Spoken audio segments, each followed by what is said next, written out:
চিৰাং জিলা BPF দলৰ হৈ আৰু আমাৰ চিৰাং দুৱাৰ ব্লক কমিটি BPFৰ হৈ আজি আমি পশ্চিম কলাঝাৰত এটি মৰ্মান্তিক স্থানত আমি পৰিদৰ্শন কৰিব আহিছোঁ। এটি হৈছে চাম্পা নদী আৰু ভোৰ নদী য'ত জয়েন হৈছে। ইয়াৰ নিতৈ কাষতে প্ৰথম পোৱা ঘৰটো হৈছে আমাৰ সোমেশ্বৰ মাৰ্ডিৰ ঘৰ প্ৰথম পোৱা যায়। অতি দুৰ্ভাগ্যজনক, আজিৰ পৰা 2-3 দিন বৰষুণ হোৱাৰ ফলত এনেকুৱা গৰা খহনীয়া হৈ গ'ল। আমাৰ সোমেশ্বৰ মাৰ্ডিৰ যিটো ঘৰ পশ্চিম গোলাঝাৰ, ইতিমধ্যে ঘৰটো নদীত যাবলৈ বাকী 5 ফুটমান বাকী আছে।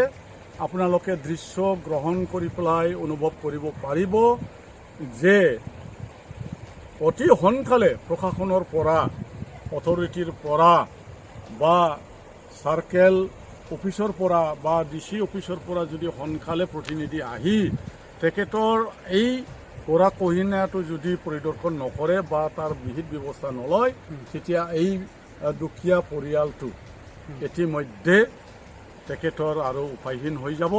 গতিকে আমি আজি কঠোৰ অনুৰোধ কৰিব বিচাৰিছোঁ, যিটো দৃশ্য আপোনালোকে গ্ৰহণ কৰিছে সেইটো চালে ইতিমধ্যে এটা পৰিয়াল বাসিন্দা, ইতিমধ্যে এটা সংসাৰ মানে পানীত যাবলৈ উঠি পৰি লাগি আছে। গতিকে আপোনালোকে প্ৰশাসনৰ পৰা আহি যদি তেখেতক বা এই বিষয়াসকলে যদি ইয়াৰ ব্যৱস্থা কৰে বা পুনৰ সংস্থাপনৰ বা তাৰ প্ৰটেকশ্যন, তাৰ প্ৰতিৰোধ কৰাৰ যদি ব্যৱস্থা কৰে, তেতিয়াহ'লে আমি দলৰ হৈ নিশ্চয় আনন্দিত হ'ম।